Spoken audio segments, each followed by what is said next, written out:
The past few days, when I've been at that window upstairs, I've thought a bit of the shining city upon a hill. But there's another city. There's another part to the shining city. The middle class in America today is really suffering. The part where some people can't pay their mortgages. Why do we even think of people in classes? Where students can't afford the education they need, and middle-class parents watch the dreams they hold for their children evaporate. The death of the middle class has been greatly exaggerated.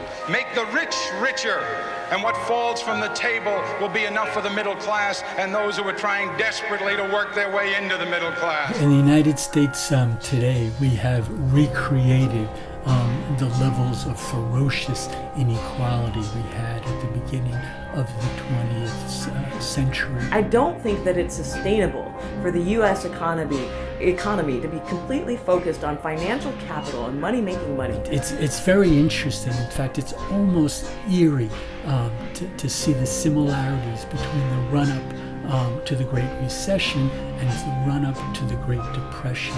Never before in all our history have these forces been so united against one candidate as they stand today. They are unanimous in their hate for me, and I welcome their hatred.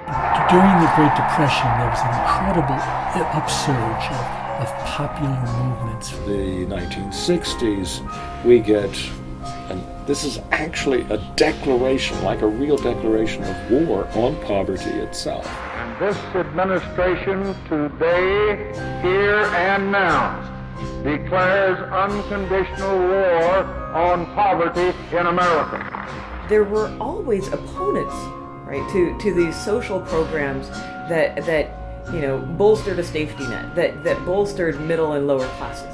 The era of big government is over. Reagan, George H.W. Bush, Bill Clinton, and then George W. Bush. Largely 30 years of obliviousness. So we can't fix what's wrong in schools if we don't fix poverty, if we don't make transportation more accessible. Our roads are collapsing. Nearly 70,000 structurally deficient bridges across the country. The public sphere has dramatically decayed since an elite declared war on government. Government by organized money is just as dangerous as government by organized mob. We see an elite that is maintaining its elite, and they can't maintain that elite unless they also maintain a bottom. If people want countries with very little income inequality, let them go to North Korea and see how happy they are. In countries where you have higher inequality, you also have higher levels of societal ills. And there will always be a concentration of wealth at the top.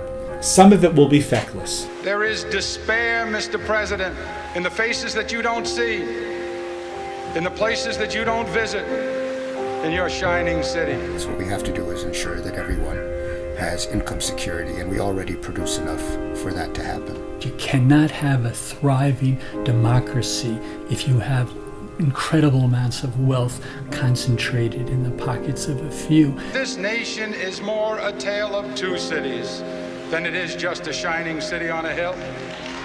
I've spoken of a shining city all my political life, but I don't know if I ever quite communicated what I saw when I said it.